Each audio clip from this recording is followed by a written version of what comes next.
منابع در کمیسیون مستقل انتخابات میگویند که پس از رایزنی ها با نهادهای ناظر انتخابات و شماری از احزاب تصمیم گرفته شد که روز 31 ماه حمل سال آینده روز برگزاری انتخابات ریاست جمهوری اعلام شود. خواست رئیس جمهور و رهبری حکومت وحدت ملی از کمیسیون انتخابات همی بود که به زودترین فرصت ممکن تاریخ انتخابات ریاست جمهوری را اعلام کنیم تا هیچ شک و شبهه نباشد که حکومت اراده ای نداره برای برگزاری انتخابات ریاست جمهوری. حکومت آمادگی داره و برای تمام توجه و امکانات هم فراهم خواهد. در همین حال کمیته سیاسی احزاب سیاسی بر پذیرفته شدن خواستهایشان تاکید می‌ورزد و از جانبداری نهادهای خارجی در انتخابات سخن می‌گوید.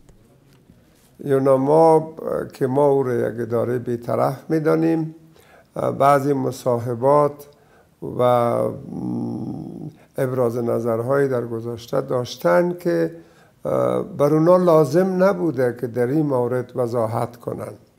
کمیته سیاسی احزاب سیاسی میگوید که حلقات در ارگ و بیرون از ارگ تلاش دارند تا جلو انتخابات شفاف را بگیرند. امروز با 7 حزب یا با 8 حزب یا با 20 حزب ببینیم و صحبت‌های از رو بگیریم یا پیشنهادهای از رو بگیریم، با طرح از صحبت بکنیم، فرداش 7 تا 8 دیگهش پیدا میشه و مقابل از استاد میشه. در همین حال کمیته ویژه بررسی خواستهای احزاب سیاسی درباره چگونگی تغییر نظام انتخابات و عملی شدن شیوه شناخت بیومتریک رای دهندگان بحث کردند. در این زمان نیاز به یک اجماع فوری سیاسی داریم که احزاب سیاسی باید بخش از او باشند، نه که بحث بیشتر با یک بروکراسی و پراگندگی مواجه بسازیم که در آخر امر باز هم نتیجه چیزی باشه که بگن که فعلا خواستهای احزاب ممکن نیست که عملی شود و نتیجه ای باشه که احزاب دوباره پشت نخود سیاه فرستاده شود. احزاب سیاسی میگویند که بیش از 5 میلیون تن به گونه تقلبی ثبت نام شدند و آرای این ثبت نام شدگان باید باطل اعلام شوند.